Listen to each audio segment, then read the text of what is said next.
Kau selalu punya cara untuk menjagaku, senantiasa ada di dalam rencanamu Tuhan. Kau selalu punya cara untuk mengubah keburukan agar menjadi hal baik bagiku. Bila gunung di hadapanku tak jua berpindah, Kau berikanku kekuatan untuk mendakinya. Ku lakukan yang terbaikku, Kau yang selebihnya. Tuhan selalu punya cara membuatku menang pada akhirnya.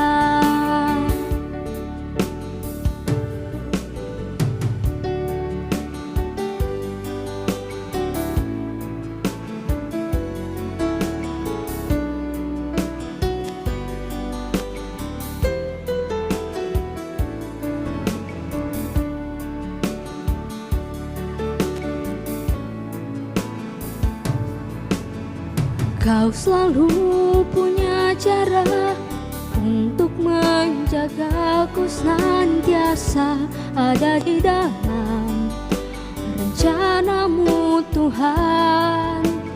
Kau selalu punya cara untuk mengubah keburukan agar menjadi hal baik bagiku.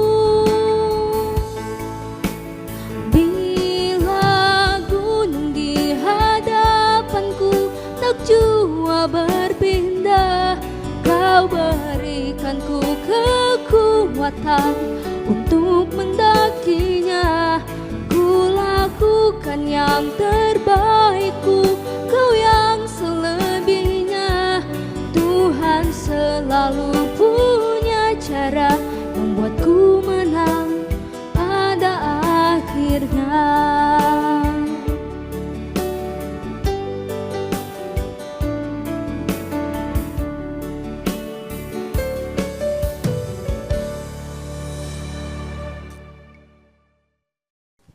Dalam nama Bapa dan Putra dan Roh Kudus. Amin. Salve umat Kristiani Katolik yang terkasih dimanapun Anda berada. Dalam perjumpaan kali ini kita akan mendalami sebuah tema tentang relikui dalam perspektif Katolik. Nah, dalam membahas tema ini tentunya telah hadir bersama saya narasumber kita Bapak Cyrilus Jufri Karundeng Esvil yang akan membantu kita untuk lebih mendalami dan memahami tentang relikui dalam perspektif Katolik. Selamat berjumpa kembali Pak dalam program Pelita Kasih. Bagaimana kabar Pak? Puji Tuhan baik. Ya, terima kasih Pak, walaupun di tengah-tengah kesibukan tentunya di tempat kerja, Bapak masih bisa meluangkan waktu untuk bersama-sama kami pada saat ini. Baik Pak, seperti yang tadi saya sudah sampaikan kepada pemirsa di rumah, bahwa dalam perjumpaan kali ini kita membahas sebuah tema dan tentunya ini benar-benar sangat menarik, khususnya untuk pemirsa di rumah, umat Katolik. Ini tentang relikui dalam perspektif Katolik. Nah, mungkin Bapak langsung bisa menjelaskan intinya dulu tentang pengertian dari relikui itu sendiri. Kata relikui itu berasal dari bahasa Latin, reliquie. Bahasa Inggrisnya relics, sisa-sisa. Yang berasal dari kata kerja relinquere, meninggalkan. Yang mempunyai arti bagian, penggalan, belahan, atau pecahan, yaitu sisa-sisa dari sesuatu yang dulu, yang kini sudah tidak ada.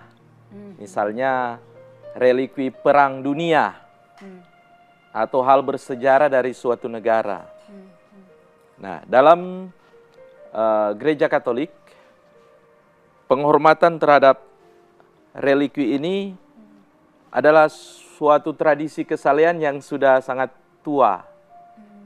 Jadi dalam gereja Katolik, relikwi ini adalah sisa-sisa atau peninggalan sesuatu yang ada hubungannya dengan para martir, orang kudus, tapi juga yang ada hubungannya dengan Allah. Jadi bukan hanya hubungannya dengan para santo-santa, tetapi ada hubungannya dengan Yesus Kristus. Nah, jadi misalnya makam dari Yesus, karena tubuh Yesus tidak ditemukan, ya, dia terangkat ke surga, dia bangkit dan terangkat ke surga. Jadi makamnya ada, salibnya, kain kafan Yesus itu yang dihormati.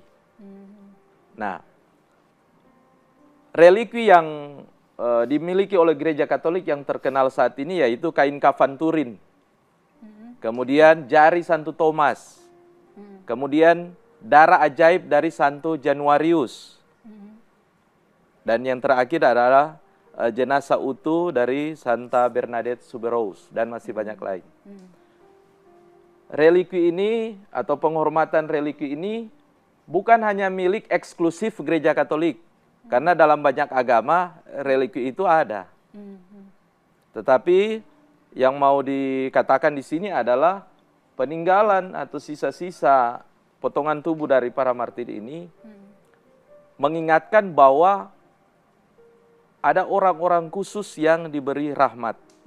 Dan rahmat itu berasal dari Tuhan Allah sendiri.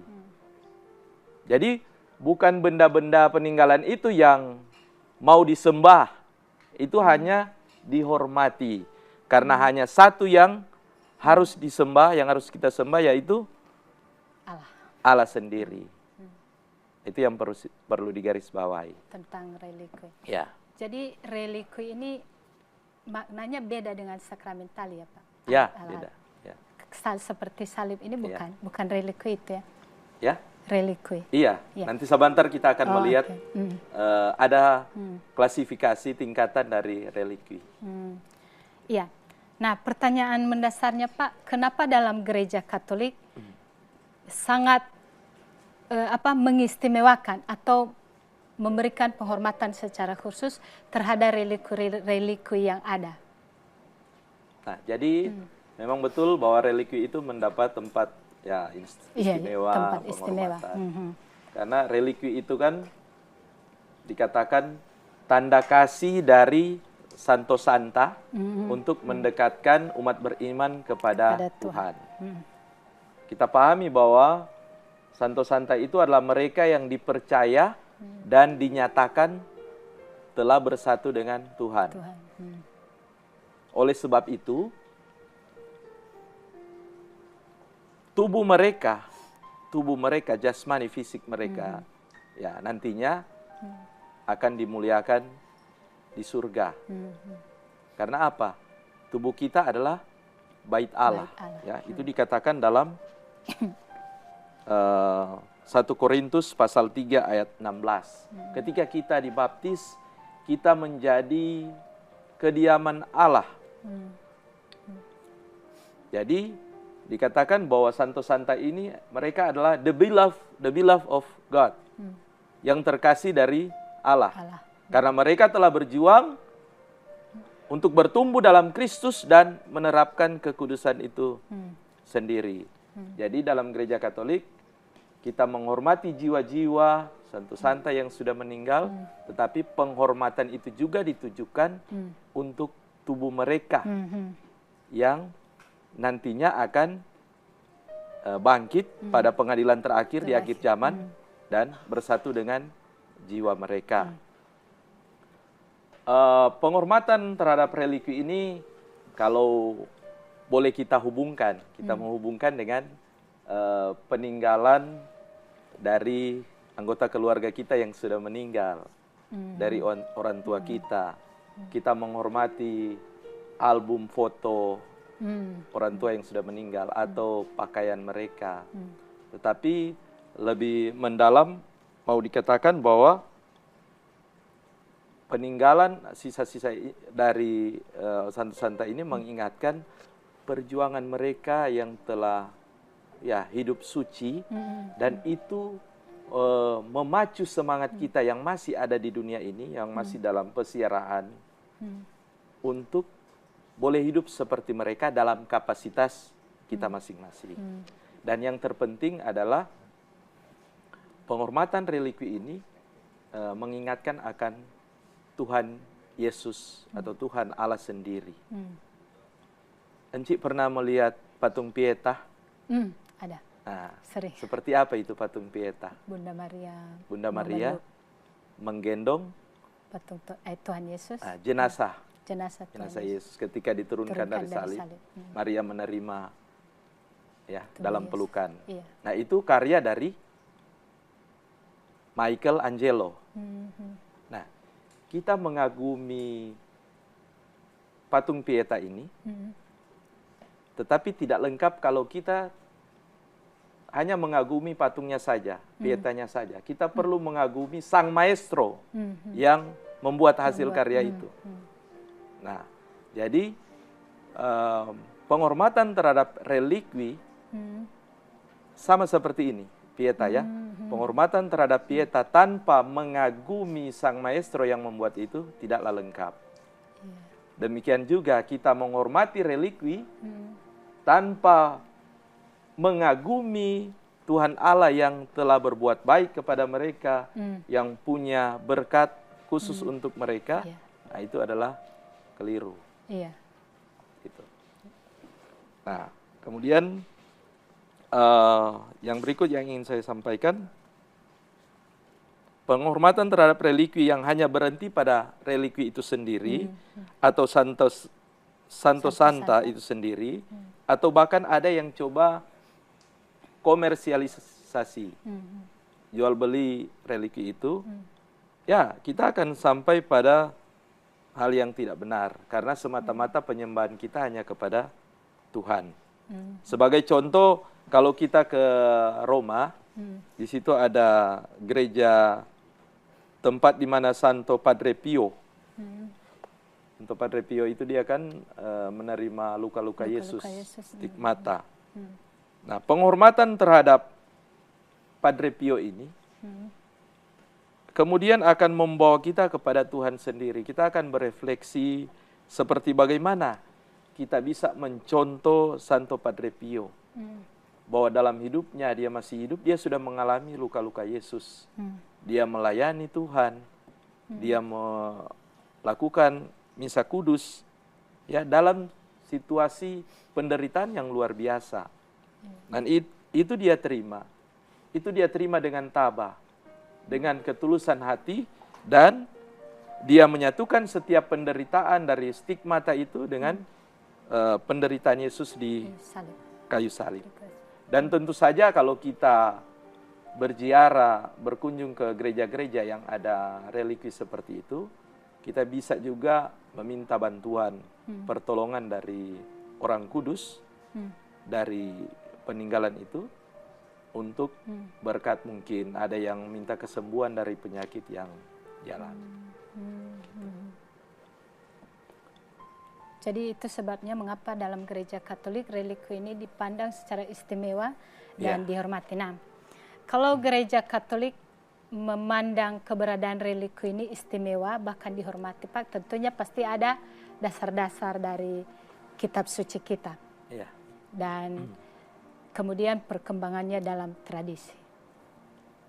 Nah, jadi penghormatan terhadap relikwi ini bukan karangan gereja Katolik.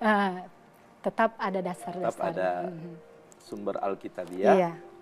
Yaitu kita bisa melihat dalam Perjanjian Lama, Perjanjian Baru, kemudian ada perkembangan dalam tradisi gereja oleh santo-santa yang mengatakan apa-apa tentang penghormatan itu, ataupun dari bapak-bapak gereja. Nah, kita lihat yang pertama dari Perjanjian Lama. Dalam kitab Keluaran, di mana Musa mengambil tulang-tulang Yusuf, membawa tulang-tulang Yusuf itu untuk memenuhi permintaan, sesuai permintaan Yusuf sendiri. Kemudian secara eksplisit dikisahkan bagaimana Nabi Elisa. Nabi Elisa, dia memukulkan jubah dari Elia ke sungai Yordan, dan sungai itu terbelah sehingga dia bisa melewati.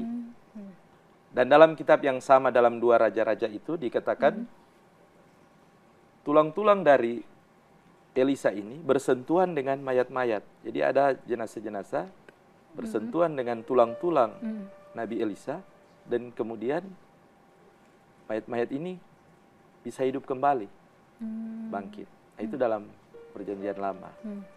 Kemudian dasar dalam Perjanjian Baru dikatakan bahwa sapu tangan ataupun kain dari Rasul Paulus itu mempunyai daya kesembuhan untuk penyakit-penyakit.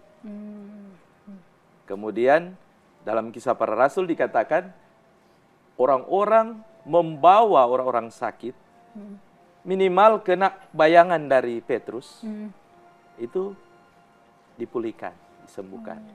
Oke, Pak, nanti kita lanjutkan. Pemirsa umat Katolik yang terkasih, pembahasan tentang religi ini akan kita lanjutkan setelah pariwara berikut ini. Tetaplah bersama kami dalam program Pelita Kasih.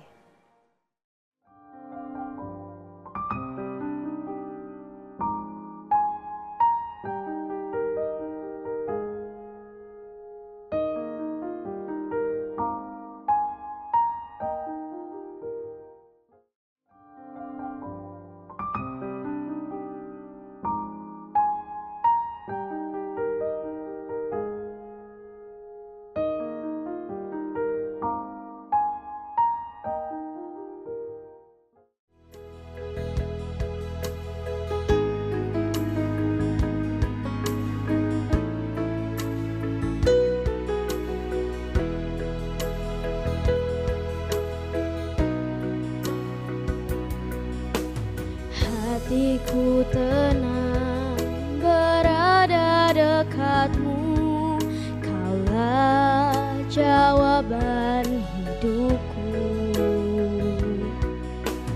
Hatiku tenang berada dekatmu, Kau yang pelihara hidupku.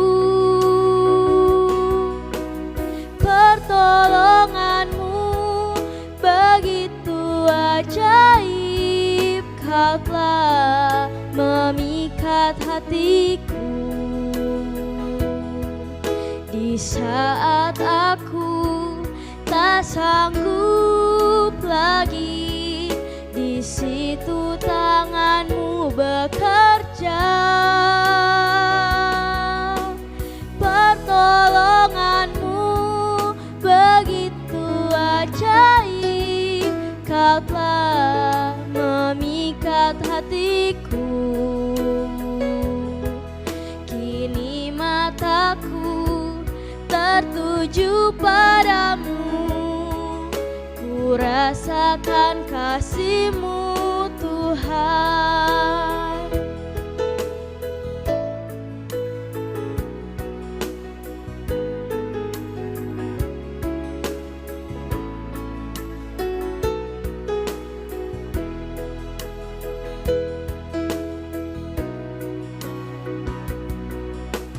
Hatiku tenang berada dekatmu, Kaulah jawaban hidupku. Hatiku tenang berada dekatmu, Kau yang pelihara hidupku. Pertolonganmu begitu ajaib, Kau telah memikat hatiku. Di saat aku tak sanggup lagi, di situ tanganmu bekerja. Pertolonganmu begitu ajaib,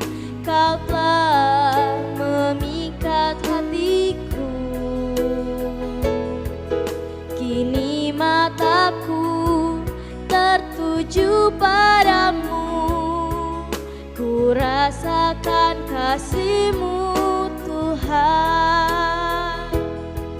Kini mataku tertuju padamu, ku rasakan kasih-Mu Tuhan.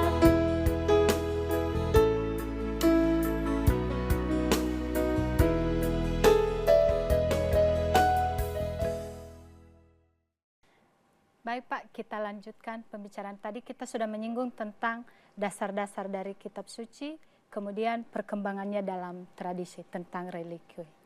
Ya, baik. Jadi sangat jelas dalam kitab suci ayat-ayat yang mengatakan bagaimana benda-benda itu mempunyai cara khusus, benda-benda yang ada kaitannya dengan orang-orang kudus, punya daya kesembuhan atau mujizat. Jadi kesembuhan dan mujizat terjadi karena bersentuhan dengan religi dari para kudus, dan itu disebabkan oleh kuasa Allah.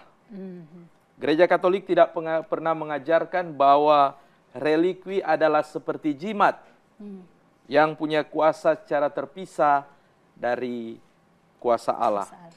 Allah bebas untuk menyatakan kuasanya melalui perantaran manusia, melalui benda-benda, melalui alam, termasuk juga melalui religi. Jadi memang begitu banyak mujizat yang bersifat jasmani maupun rohani lewat religi dalam sejarah gereja hingga saat sekarang ini.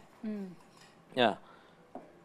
Ada perkembangan penghormatan religi, itu kita bisa lihat mulai dari pertengahan abad kedua, di mana dalam surat dari jemaat di Simria yang menginginkan jenazah yang tertinggal dari Santo Polikarpus. Dia itu dihukum bakar di tiang tahun 1156 sampai 157. Karyanya, hidupnya. Jadi dalam surat ini dikatakan, kami mengambil tulang-tulangnya yang jauh lebih berharga daripada batu-batu mulia dan lebih murni daripada emas murni, dan meletakkannya di sebuah tempat yang pantas, di mana Tuhan akan mengizinkan kami berkumpul bersama sesering yang kami dapat, dan dalam kebahagiaan dan sukacita, dan untuk merayakan hari kemartirannya.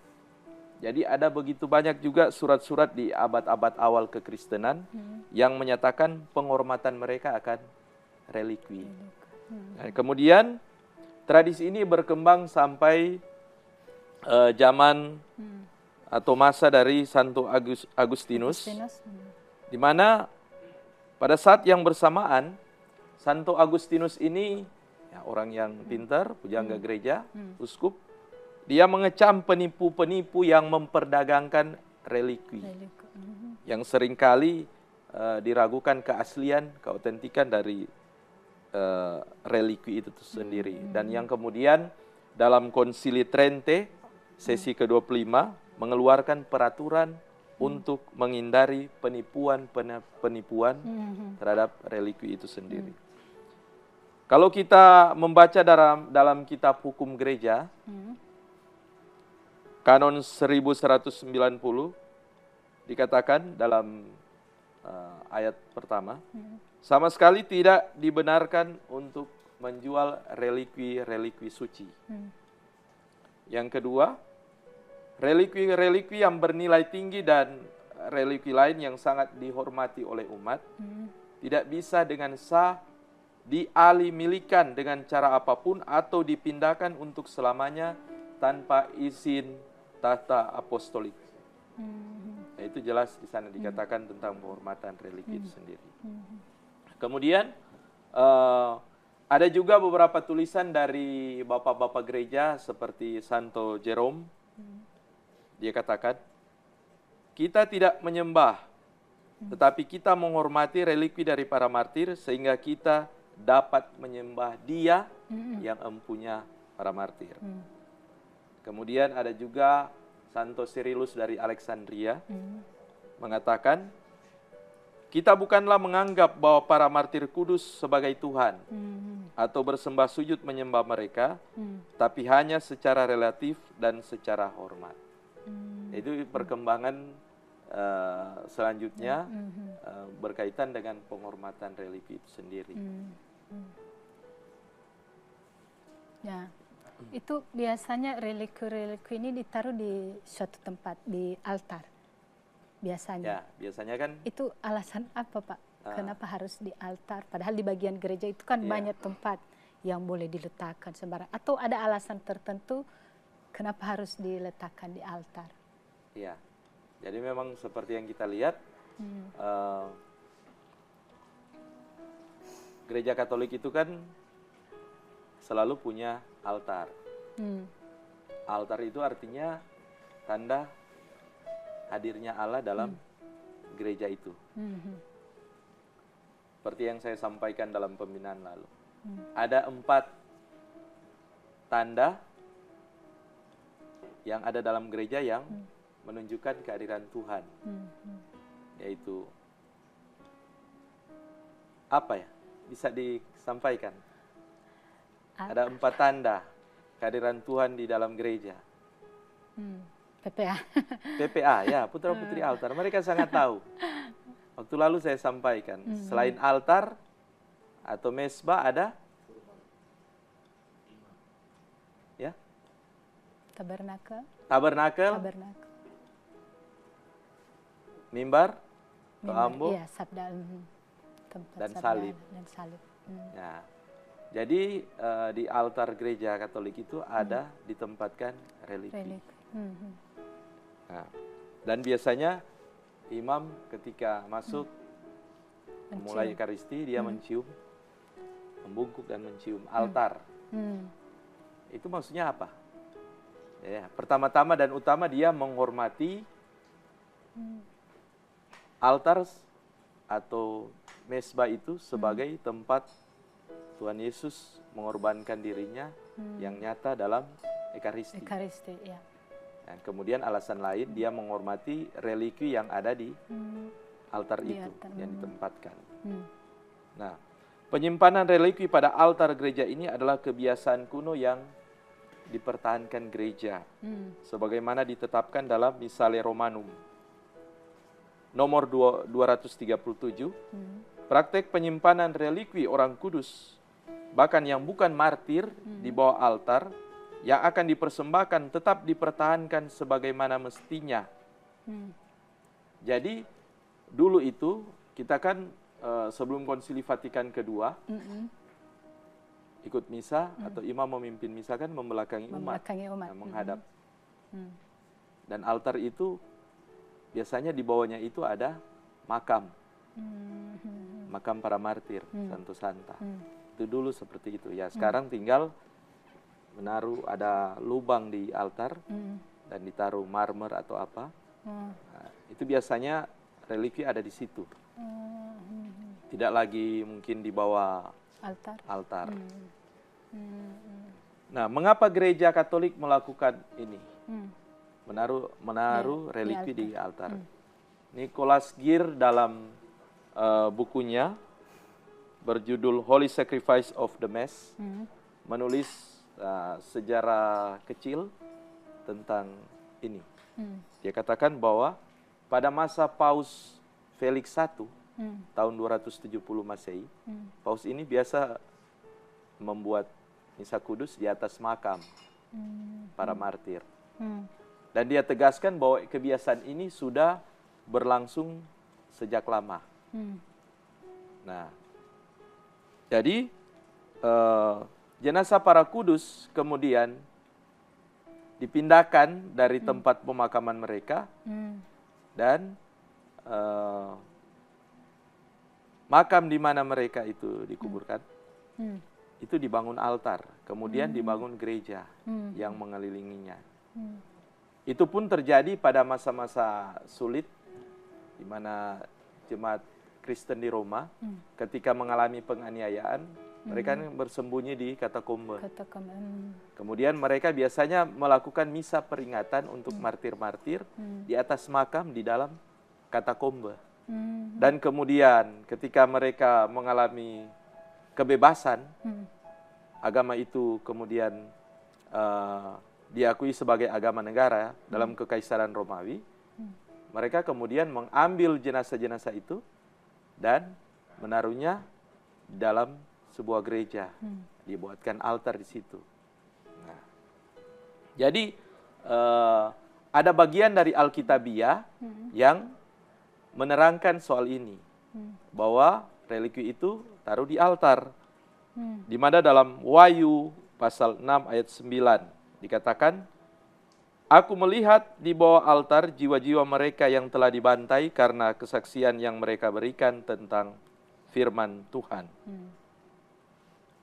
Jadi, dengan meletakkan relikwi orang kudus, umat diajak untuk mengenang kesucian mereka, bahkan pengorbanan mereka yang berani untuk menyerahkan nyawa demi iman pada Kristus dan rela mengorbankan nyawa demi sesama. Itu mengapa relikwi ada di altar. Nah, selain altar itu sendiri, Pak, apakah dalam gereja kita memiliki tempat spesial lain, tempat khusus untuk menyimpan relikwi-relikwi ini? Ya, jadi relikwi sangatlah berharga ya. Kita tidak memandangnya seperti seonggok benda yang dulu pernah ada, pernah hidup, namun sekarang sudah tidak ada lagi. Bukan seperti itu. Nah, tadi saya sudah sempat menyinggung bahwa relikwi para kudus ini mempunyai 3 kelas, 3 tingkatan. Kelas yang pertama yaitu apa? Kira-kira? Yang mengenai Yesus sendiri? Ya, mengenai Yesus sendiri. Iya. Bukan potongan tubuh, karena Yesus tadi saya katakan tidak ada ya. Dia bangkit dan terangkat ke surga. Jadi kelas 1 itu adalah atribut dari Yesus Kristus dan potongan tubuh dari para kudus, Santo Santa. Entah kulitnya, kukunya, gigi, rambut. Kemudian kelas 2 itu benda yang dimiliki oleh para kudus atau atribut yang dipakai untuk menganiaya mereka sampai menemui ajal. Benda yang dipakai misalnya rosario, seperti itu. Kelas 3 yaitu sesuatu yang telah mengalami kontak fisik dengan relikwi kelas 1 dan kelas 2. Ya. Yang kita bisa jumpai di banyak tempat itu relikwi kelas 2 dan kelas 3. Dan itu sudah disertai dengan sertifikat yang ditandatangani oleh pejabat yang berwenang atau uskup setempat. Ya, uskup setempat yang menyatakan keasliannya. Namun sekali lagi gereja mengecam relikwi yang dijadikan semacam barang dagangan, berjual-belikan.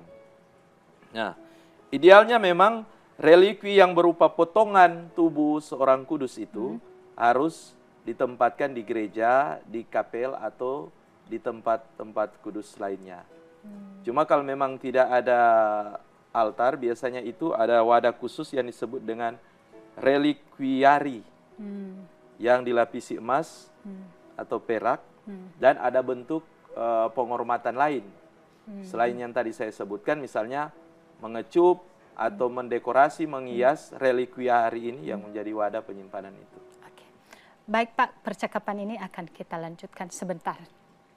Umat Kristiani Katolik yang terkasih, percakapan yang semakin menarik ini yang membantu kita memahami tentang relikwi dalam gereja kita akan dilanjutkan setelah pariwara berikut ini. Tetaplah bersama kami dalam program Pelita Kasih.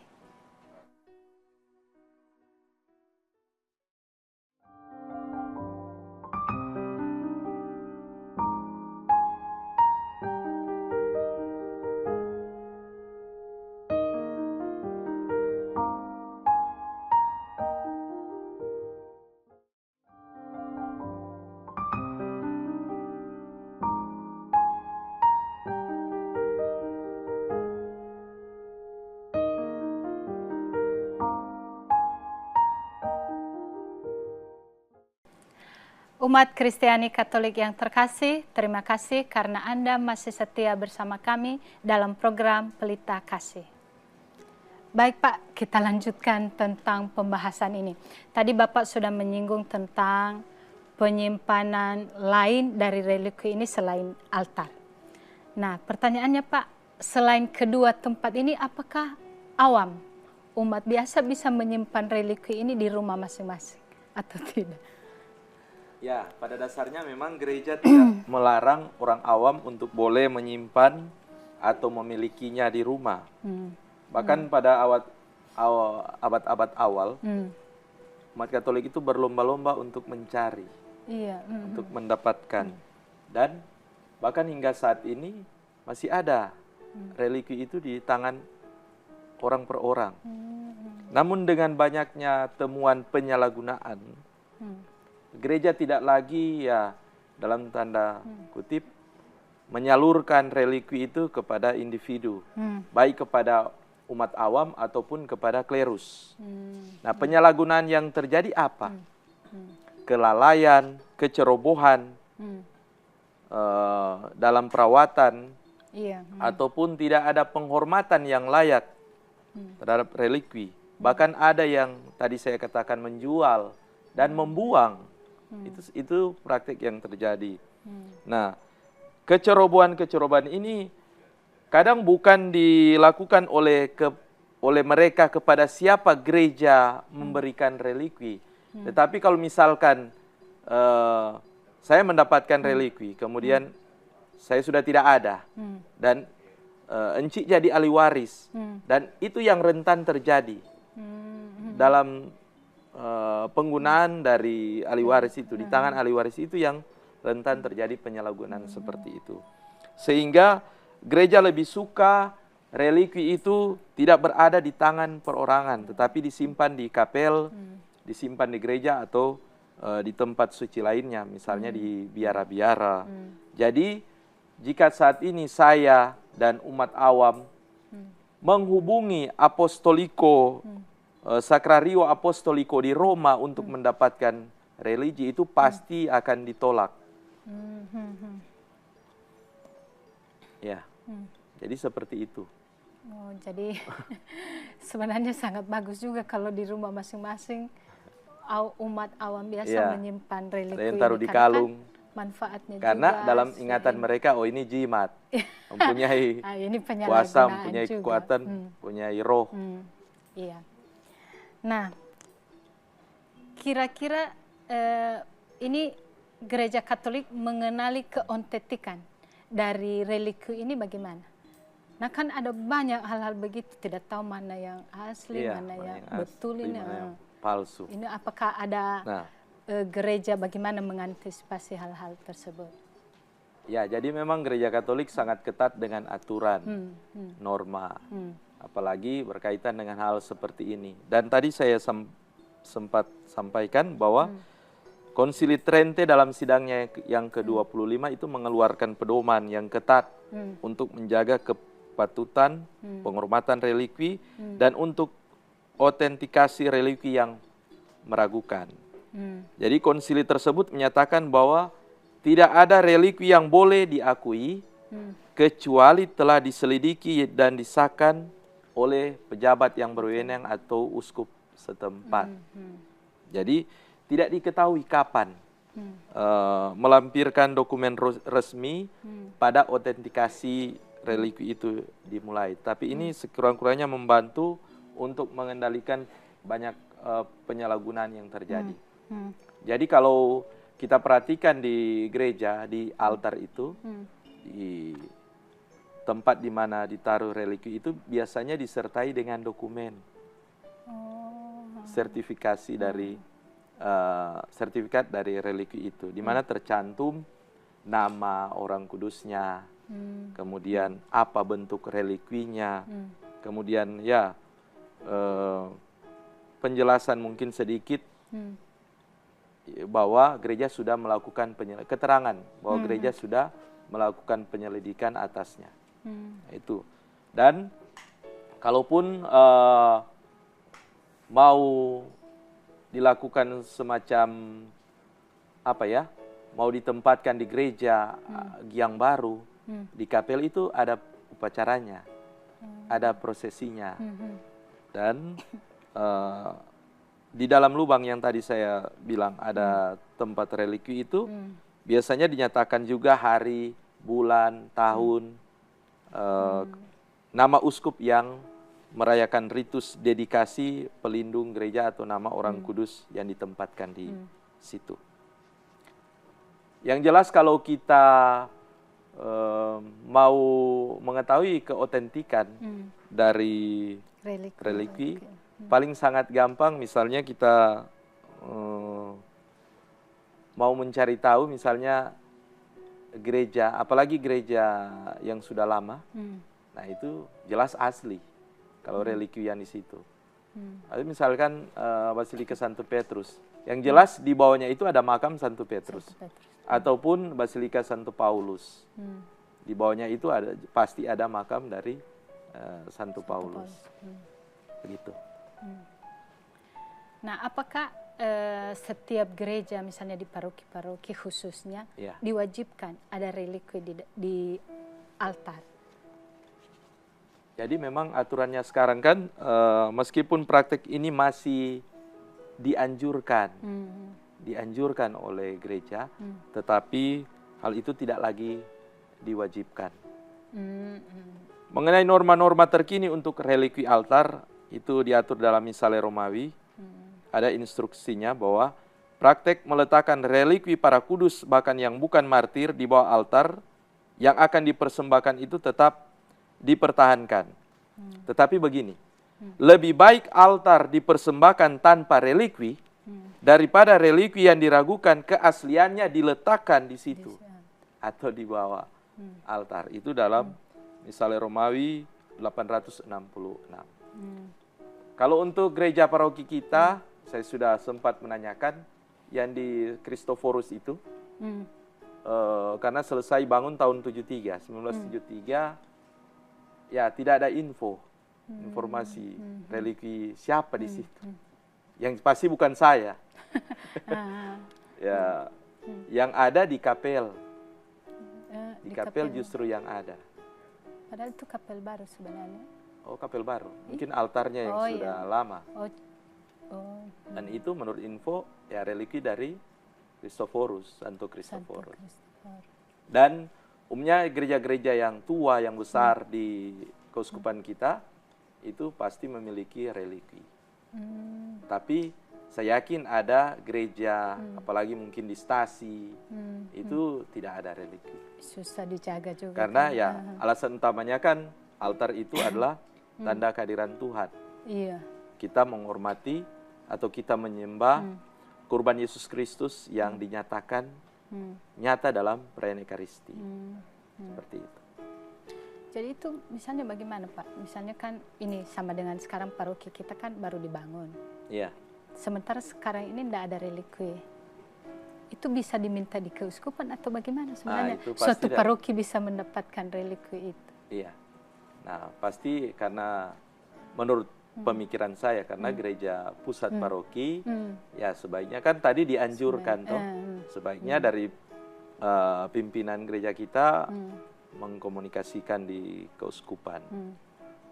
Siapa tahu bisa diadakan relikwi. Siapa yang akan ditempatkan di situ. Misalkan yang kelas 2 atau kelas 3 seperti itu. Tapi itu pada umumnya tidak harus, kan tidak diwajibkan. Tidak diwajibkan. Cuman kadang juga tidak harus sesuai dengan nama dari pelindung dari paroki tersebut. Bisa jadi. Ya? Seperti itu. Ya. Baik Pak. Tapi sangat baiknya ada keterangan. Orang kudus siapa yang di situ, ada sertifikatnya yang memang sudah ditandatangani oleh pejabat, oleh uskup. Ini juga tidak pernah lihat. Iya. Ya, baik Pak. Ini pembahasan tentang relikwi termasuk sesuatu pembahasan yang benar-benar sangat bermanfaat. Pak, tadi sudah dijelaskan panjang lebar tentang apa ini relikwi dan di mana penempatannya, tempat-tempat yang harus yang layak untuk penempatan relikwi ini sendiri. Nah, ini kaitannya dengan iman umat Katolik tentang relikui ini? Nah, jadi baik. Yang jelas relikui ini membawa kita untuk semakin dekat dengan Tuhan sendiri. Iya. Karena ya memberikan inspirasi, peneguhan kepada kita. Bagaimana perjuangan hidup dari mereka ya. Iya. Bahkan harus mengalami siksaan yang luar biasa. Mati sebagai martir, dan itu menginspirasi kita untuk mengikuti jejak para kudus, bahwa iman kita ini bukan iman yang instan, tapi betul-betul harus diperjuangkan. Jangan cuman karena jabatan, karena gengsi, atau karena relasi kita terbawa arus, tapi kita sungguh teguh beriman dan terlebih setia beriman, berbuat kasih sampai akhir hayat kita. Dan kita yakin apa yang mereka alami, bahwa mereka dimuliakan, itu juga menjadi pokok iman kita. Kita akui dalam kredo, dalam syahadat iman rasuli, ada kebangkitan badan. Jadi perjuangan kita di dunia ini tidak akan sia-sia. Kita akan menikmati pahala yang Tuhan sediakan bagi kita, meneladani apa yang sudah ditunjukkan oleh para kudus sendiri. Jadi intinya keberadaan relikui ini tentu saja membantu kita umat beriman untuk lebih dekat khususnya dalam masa pertumbuhan iman kepada Tuhan sendiri. Ya, relikui juga bukan dianggap sebagai jimat, tetapi sebagai perantara saja, sebagai media untuk kita umat Kristiani bagaimana kita bisa berjuang dalam menjalani kehidupan sehari-hari dengan meneladani para santo santa yang kini telah berbahagia bersama Bapa di surga. Nah, tadi sudah diuraikan begitu banyak Pak tentang relikui ini. Mungkin bisa Bapak memberikan sedikit kesimpulan kepada pemirsa di rumah sehingga pemahaman tentang relikui ini semakin bisa membantu iman umat kepada Tuhan sendiri. Baik, jadi tentu kita mempunyai pelindung perantara doa kita, Santo Santa. Biarpun seperti yang tadi Encik sampaikan, kita mungkin belum pernah melihat mana itu relikui. Tapi kalau saya pribadi, di lembaga pembinaan saya memang ada itu, macam batu marmer. Tidak tahu juga siapa yang ada di situ, relikui apa. Tetapi kita ingat, apalagi kita yang mungkin mengalami situasi sulit, sakit, kita yakin bahwa dengan perantaraan pelindung kita berdoa dengan mohon dukungan Santo Santa, kita akan mengalami mujizat, dan mujizat itu semata-mata karena kuasa Allah. Ingat bahwa relikui itu bukan untuk disembah, karena hanya yang satu yang kita sembah, yaitu Allah sendiri. Terima kasih Pak untuk kesimpulan yang sudah disampaikan kepada pemirsa di rumah. Tapi tentu saja tidak rasa waktu yang diberikan kepada kita sudah habis. Bisa kita tutup dengan doa. Marilah kita berdoa dalam nama Bapa dan Putra dan Roh Kudus. Amin. Ya Tuhan, Engkau sungguh baik dalam kehidupan kami. Engkau mengaruniakan berkat yang melimpah dalam kehidupan kami. Secara khusus pada kesempatan ini, kami boleh tampil untuk boleh sharing, berdiskusi, membagikan buah-buah rohani lewat materi yang sudah kami sampaikan dalam acara Pelita Kasih ini. Berkatilah kami semua dalam seluruh rangkaian kegiatan kami selanjutnya, teristimewa untuk pimpinan, kru, TVRI, mereka yang hadir bersama dengan kami yang telah memfasilitasi kami, dan semua kami yang telah menyampaikan pembahasan ini. Semoga kami selalu disehat kuatkan dan diberkati dalam tugas dan kapasitas kami masing-masing. Demi Kristus Tuhan dan Juru Selamat kami. Amin. Bapa dan Putra dan Roh Kudus. Amin. Baik Pak, sekali lagi terima kasih banyak telah meluangkan waktu bersama kami di studio ini. Semoga apa yang sudah disampaikan pada hari ini kiranya semakin membantu iman umat untuk semakin dekat kepada Tuhan. Tuhan selalu memberkati dalam tugas pelayanan. Umat Kristiani Katolik yang terkasih, terima kasih karena Anda senantiasa selalu setia bersama kami dalam program Pelita Kasih. Saya Yuli Giawa bersama semua kerabat kerja yang bertugas pamit undur diri sampai ketemu di program Pelita Kasih selanjutnya.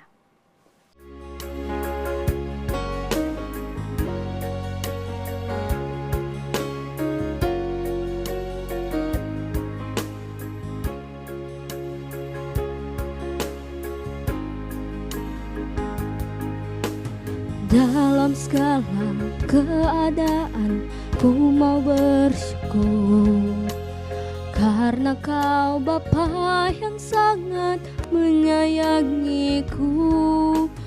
Dimanapun ku berada, ku menyembah-Mu, sebab Kau berkuasa atas hidupku.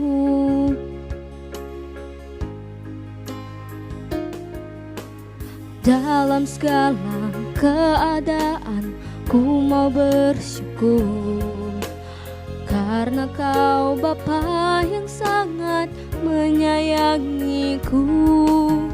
Dimanapun ku berada, ku menyembah-Mu, sebab Kau berkuasa atas hidupku.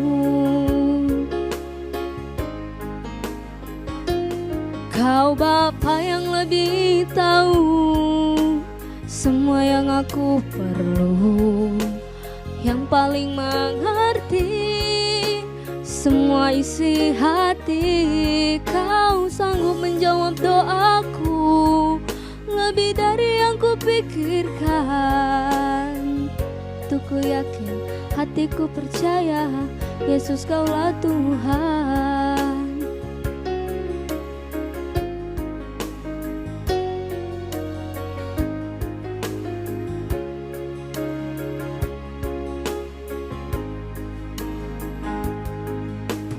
Dalam segala keadaan ku mau bersyukur karena Kau Bapa yang sangat menyayangiku.